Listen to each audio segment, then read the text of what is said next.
जय श्री कृष्णा बच्चों। कल मैंने आपको जो पहला लेसन में पढ़ा रहा था संख्या पद्धति, उसका मैंने समाप्त। ऐसे तो आप जानते हैं कभी समाप्त हो ही नहीं सकता है। आप जितना ज्यादा पढ़ेंगे उतना ही आपको लगेगा और पढ़ना चाहिए और पढ़ना चाहिए। तो फिर अगर जरूरत होगा तो एक आध दो वीडियो और भी हम आपकी आवश्यकता अनुसार भेजेंगे। आज मैं दूसरा चैप्टर शुरू कर रहा हूँ, इसका नाम है बहुपद। तो इसका एक एक चीज आप लोग याद कर लेंगे, क्योंकि मैं क्लास में खड़ा करके के एक एक बच्चे को मैं पूछूंगा और आपको सही सही जवाब उसका देना पड़ेगा। तो बहुपद की बहुपद, तो सबसे पहले पद तब ना बहुपद। इसलिए आज हम आपको शुरुआत करेंगे बीजीय पद से। बीजीय पद, बीजीय पद याद कर लेना अंशिका, तुम्ही को खड़ा करके पूछेंगे हम क्लास में। बीजीय पद चर और अचर, चर और अचर के समन्वय, चर और अचर के समन्वय, चर और अचर के समन्वय को बीजीय, चर और अचर के समन्वय को बीजीय पद कहते हैं। 7 क्लास से लेकर के और 10 तक सब जगह ये पूछता है बच्चों, बीजीय पद है क्या। जिसे हमने लिखा 2x, तो इसका दो भाग है। ये भाग जो है वो अचर है। क्या ये अचर है? अचर। और ये भाग क्या है आपका? चर भाग है। माने दो का मान हमेशा दो ही होगा, वो कभी 3 नहीं हो सकता है, कभी 5 नहीं हो सकता है। और एक्स जो है वो कभी 1 भी होगा, कभी 2 भी होगा, कभी 3 भी होगा, कभी 4 भी होगा। ये मान आपका हमेशा बदलते रहता है। इसलिए यह चर भाग हो गया, ये इसका चर भाग हो गया। तो अब आप लोग समझ में आ गया। खाली एक्स भी हो सकता है, क्योंकि सर जी इसके पहले तो अचर पद पूछा ही नहीं। तो यहाँ भी एक अचर पद है जिसका क्या है बच्चों? 1 है। यहाँ अचर पद कौन है? मान लिया -x है, तो यहाँ -x में अचर पद कौन है? -1 है। याद रखिएगा, मैं क्लास में पूछूंगा। जैसे कि ये जो अचर पद है ना, इसको गुणांक भी कहा जाता है। क्या कहता है? गुणांक। गुणांक क्या कहा जाता है बच्चों? गुणांक नहीं, बीजीय पदों के अचर भाग को, किसको? अचर भाग को गुणांक कहते हैं। गुणांक कहते हैं। अचर भाग को क्या कहते हैं? गुणांक कहते हैं। जैसे आपने लिखा 2x, यहाँ 2 इसका गुणांक है। 2 क्या है? गुणांक है। गुणांक, 2 गुणांक है। 2 गुणांक है। गुना जोड़ अंक गुणांक होता है बच्चों। गुना जोड़ अंक गुणांक, ऐसे होता है गुणांक। ठीक है। और मान लिया अगर ax लिखा हुआ है तो यहाँ a भी गुणांक है। तो कहोगे सर जी आप 2 भी गुणांक बोलते हैं, a भी गुणांक बोलते हैं, क्या है? तो ये कहलाता है अंक गुणांक। क्लास में पूछेंगे जी, एकदम बढ़िया से याद कीजिएगा। अंक गुणांक, और ये कहलाता है अक्षर गुणांक। इसको एकदम बढ़िया से याद कर लेना आदित्य बेटा, नहीं तो क्लास में पूछेगा फिर दो डंडा, अगर नहीं याद करेगा तब। अंक गुणांक, अक्षर गुणांक, बढ़िया से इसको लिख लीजिएगा और सीख लीजिएगा। अंक गुणांक, अक्षर गुणांक। ठीक है। अब आगे चलते हैं बच्चों। अंक गुणांक, अक्षर गुणांक सीख लिए। अब इसके बाद आगे चलते हैं। गुणांक भी 2 तरह का हो गया। अब हम चलते हैं बीजीय व्यंजक। बीजीय पद से आगे कहाँ चलेंगे? बीजीय व्यंजक की ओर हम लोग चलेंगे। पहले इतना आप लोग लिख लीजिए, फिर बीजीय व्यंजक आपको हम बताते हैं। ठीक है, हाँ नोट कर लीजिए। नोट कर लिया? तो बहुत सिंपल है। बीजीय पद और गुणांक अभी तक मात्र 2 ही चीजें बताए। तो बच्चों आगे हम लोग देखते हैं बीजीय व्यंजक।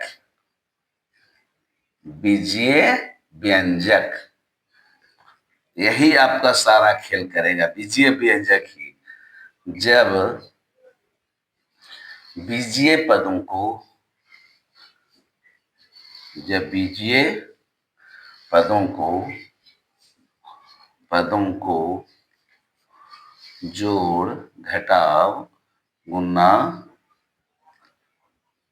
जोड़ घटाव गुना भाग, जोड़ घटाव गुना भाग, सबके बीच में कॉमा देते जाइएगा, जोड़ घटाओ गुना भाग, ब्रैकेट बंद कर दीजिएगा, जोड़ घटाओ गुना भाग लिखकर, जोड़ घटाओ गुना भाग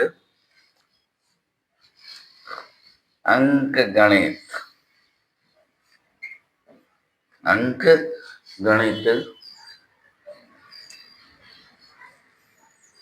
अंक गणित के आधारभूत, अंकगणित के आधारभूत संकेतों के द्वारा, अंकगणित के आधारभूत संकेतों के द्वारा समन्वित, समन्वित करते हैं, उसे बीजीय व्यंजक कहते हैं, बीजीय व्यंजक, बीजीय व्यंजक। फिर आगे सारा परिभाषा इसी पर निर्भर करेगा, व्यंजक कहते हैं, बीजीय व्यंजक कहते हैं। जैसे आपने देखा 2x + 3y + 4z, देख रहे हैं, प्लस भी हो सकता है माइनस भी हो सकता है, 3x - 2y हो गया, हो गया बीजीय व्यंजक। 4x - 3y 2a + 3b + 4c + 5z, देख रहे हैं, सब अलग अलग हो गया। तो ये सब हो गया बीजीय व्यंजक। क्या हो गया बच्चों? बीजीय व्यंजक हो गया। ये सारा जो देख रहे हैं आप उदाहरण बीजीय व्यंजक का है, लिख लीजिए, फिर हम लोग आगे चलते हैं। या और भी बहुत सारे अनंत उदाहरण हो सकते हैं, क्योंकि उदाहरण ही है तो इसी कोई सीमा होगी क्या? ठीक है बच्चों, अब हो गया बहुपद, यहीं से आपका कहानी, चैप्टर का नाम भी यही है, बहुपद। वैसा बीजीय व्यंजक, वैसा बीजीय व्यंजक, व्यंजक जिसके, वैसा बीजीय व्यंजक जिसके, जिसके, वैसे बीजीय व्यंजक जिसके, वैसा बीजीय व्यंजक जिसके सभी पदों के घात, सभी पदों के घात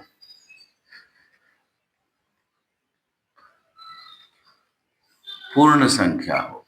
क्या हो बच्चों? पूर्ण संख्या हो। इसी पूर्ण संख्या का एक नाम और है बच्चों, शून्येतर पूर्ण, इसको कह सकते हैं धनात्मक पूर्णांक संख्या। क्या कह सकते हैं? पूर्ण संख्या हो, पूर्ण संख्या हो। वैसा बीजीय व्यंजक जिसके सभी पदों के घात पूर्ण संख्या हो, उसे बहुपद कहते हैं, बहुपद कहते हैं। इसको बहुत अच्छा से समझने की जरूरत है बच्चों।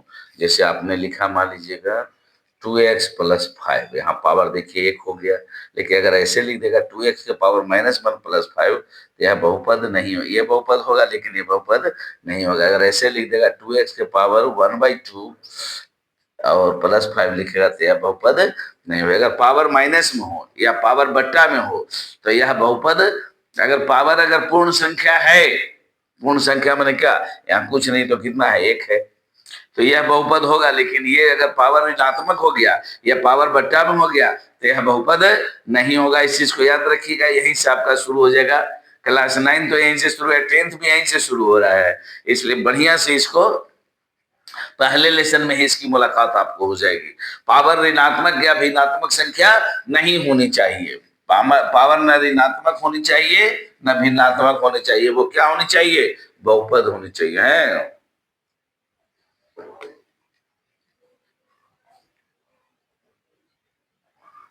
अब हाँ, हम लोग यही देख लेते हैं, बहुपद का घात, बहुपद का घात, हाँ, किसी बहुपद के पद के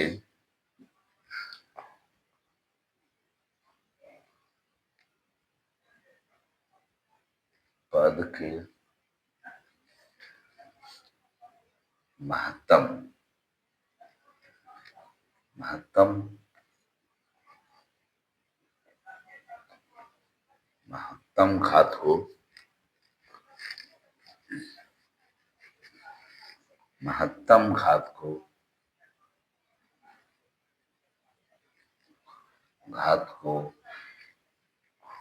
बहुपद का घात कहते हैं। पद का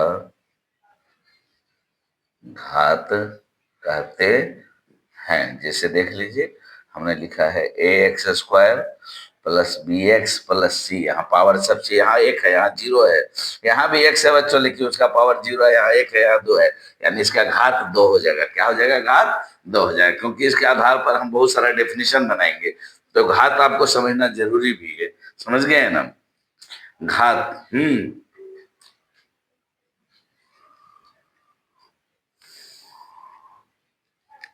ठीक है। तो बहुपद का घात देख लिए। अब हम लोग देखेंगे बहुपद का शून्य। यदि px एक बहुपद हो, px एक बहुपद हो तथा a एक वास्तविक संख्या हो। अब ये नहीं पूछेगा वास्तविक संख्या किसे कहते हैं सर जी, ये हम आपको पहले बता चुके हैं। एक वास्तविक संख्या पद्धति में आपको हम वास्तविक संख्या बता चुके हैं। तो ए बहुपद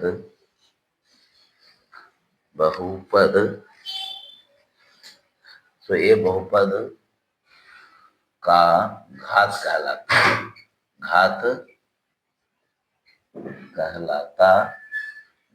कहलाता है यदि पीए बराबर 0। अगर वो मान बैठा दे और 0 हमको मिल जाए तो ये जो ए होगा वो पीए का घात नहीं दे, शून्यक नाम शून्यक कहलाता है। बहुपद का शून्यक